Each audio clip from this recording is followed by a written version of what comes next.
masa kita nak pergi tu kita rasa risau tu sebenarnya. Kita rasa takut-takut. Sebab tu kadang orang kata, berhati-hatilah kau kalau kau tak bersedia nanti kau tengok Kaabah pun tak nampak ni.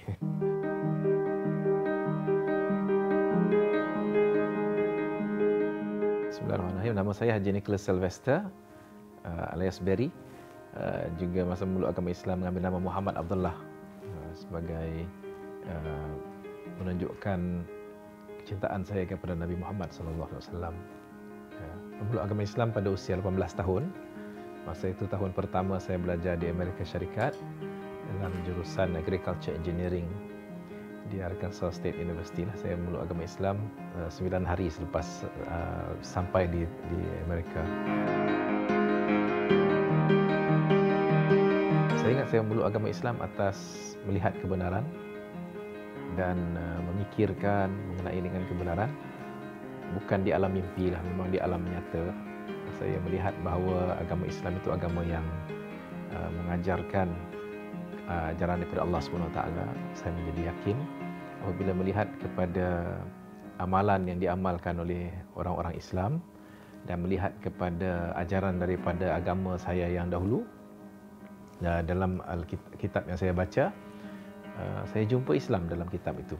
Bahawa para nabi-nabi yang diutuskan sebelumnya semuanya mengamalkan Islam sebenarnya. Jadi semakin saya mengkaji, semakin saya melihat, membaca, semakin saya yakin bahawa agama Islam itulah agama yang sebenar. Dan saya mengambil keputusan itu tidak atas paksaan ataupun sesiapa menyuruh. Saya sendiri yang nak mengikut kepada kebenaran yang saya jumpa dalam Alkitab yang saya baca.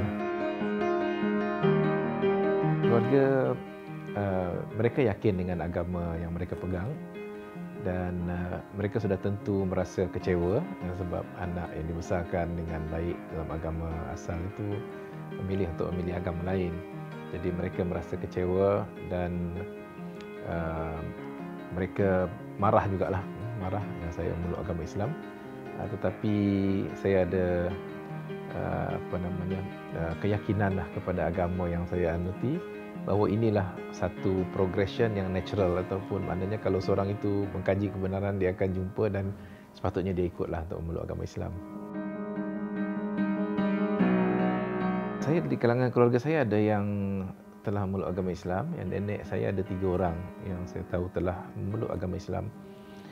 Cuma sebab kami duduk di kawasan orang-orang yang bukan Islam majoritinya, dan nenek-nenek saya ini saya tahu mereka itu memeluk agama Islam, tetapi mereka jadi masuk Islamnya itu mereka masuk jadi Melayu Brunei.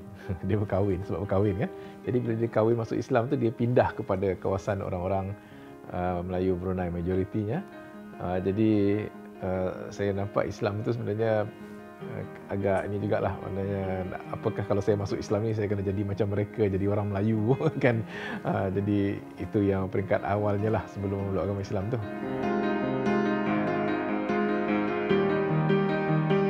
Kali pertama saya pergi haji tu pada usia saya lebih kurang 38 tahun begitulah. Tapi sebelum tu saya pernah pergi umrah dan sebagainya.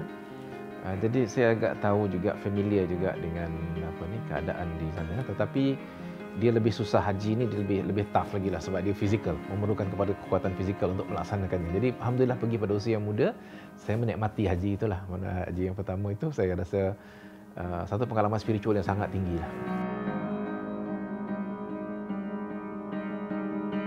Ada banyak pengalaman yang tidak boleh lupakan semasa haji ini. Kebanyakannya berkaitan dengan perasaan kita apabila kita pergi dan melihat sendiri tempat sejarah para anbiya alaihimussalatu wassalam yang kita baca hanya daripada buku-buku sejarah kan. Dan tambah lagi memang daripada agama asal saya pun memang percaya kepada adanya Nabi Ibrahim contohnya. Daripada Nabi Ibrahim itu kita trace perjalanannya daripada tempat kota asalnya Ur, dia pergi ke Jerusalem, kemudian daripada Jerusalem dia pergi ke Mekah. Perjalanan yang jauh 1,500 km daripada Jerusalem ke Mekah, dan membina Kaabah Baitullah Al-Haram. Dan kita tahu cerita bagaimana Hajar Siti Hajar dengan di sa'i itu, bagaimana Safa dan Marwah, di antara Safa dan Marwah dia berlari. Kita ulang balik peristiwa itu. Kita merasa satu pengalaman yang menghidupkan suasana para anbiya alaihi wassalatu wassalam itu. Kita hidup seolah-olah inilah yang dilalui oleh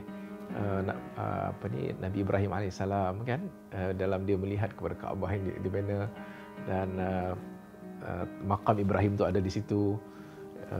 Pengalaman Siti Hajar itu kita ulang perjalanan itu, dan kita Nabi Muhammad SAW jadi hampir kepada kita. Sebab kalau kita pergi haji, memang selepas daripada haji atau sebelum haji, kita akan pergi ke Madinah dan nampak pada kubur Nabi SAW, perkuburan Baqi'. Kita melihat kepada tempat di mana para sahabat berjalan kan.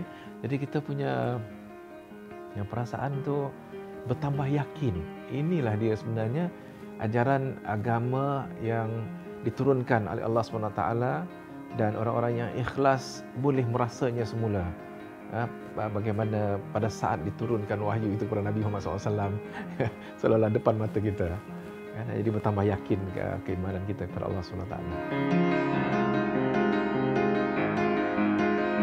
Masa kita nak pergi itu, kita rasa risau tu sebenarnya. Kita rasa takut-takut. Sebab tu kadang orang kata, berhati-hatilah kau, kalau kau tak bersedia nanti kau tengok Kaabah pun tak nampak ni.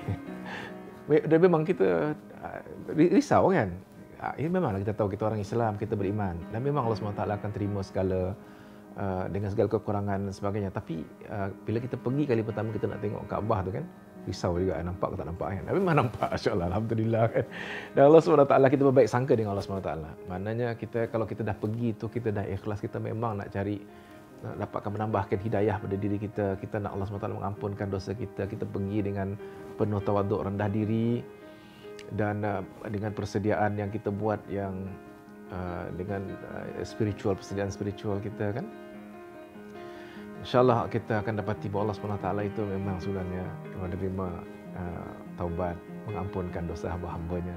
Dan bila kita ada di situ, di antara benda yang saya selalu doakan ialah kita, semoga Allah SWT memudahkanlah. Sebab kita takut.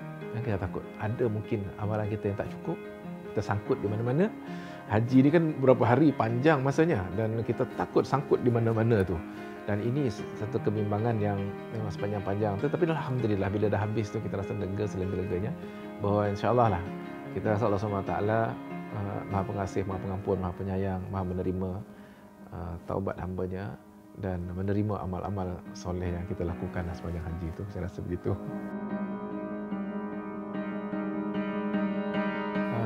Perasaannya sangat gembira, Kita rasa charge iman yang tertinggi, yang tidak ada. Ini satu beza saya rasa yang dengan amal-amal lain kan. Sebab dia amal fizikal, kita exert full physical punya kemampuan kita untuk melaksanakan ibadah ini. Dan pada masa yang sama dengan menjaga hati kita pay attention kepada detail, benda-benda yang halus kita perhatikan, jangan terlintas benda-benda yang tidak baik dan sebagainya. Apatah lagi melayan fikiran-fikiran yang tidak baik itu kan. Jadi bila balik tu kita rasa inilah sebenarnya kehidupan kan, the fleeting life. Kita rasa kita akan pergi, tak lama kita akan pergi, dan ini adalah ujian kan. Jadi semakin mantap kita punya keyakinan kepada ajaran agama ini, semakin kita merasakan bahawa kehidupan ini kehidupan yang sementara, dan kita buatlah yang terbaik. Dan kita merasa yakin bahawa seperti mana kita rasa dalam ibadah haji itu, bagaimana Allah SWT memerhatikan diri kita, dan kita berhati-hati dengan pemerhatian Allah itu. Itulah kehidupan sebenarnya yang selanjutnya bila kita balik ke tanah air kita. Masa kita pergi kerja dan sebagainya, dia ada impact kepada diri kita, cara kita bekerja, cara kita melihat hubungan kita dengan Allah SWT itu. Kita sentiasa rasa Allah SWT memerhatikan kita. Lintasan-lintasan ni pun Allah nampak. Mungkin kurang sedikit banding dengan di masa di tanah suci itu. Tanah suci ni kan, kalau kita sembahyang satu rakaat tu 100,000 kali dia punya pahala banding dengan tempat lain. Tetapi Allah balas pun laju juga kan. Jadi tapi sebenarnya Allah di Mekah itu samalah dengan Allah di sini. Kalau kita sedar pemerhatian Allah masa kita di Mekah sepanjang-panjang itu, di sini pun kita sedar juga pemerhatian Allah itu.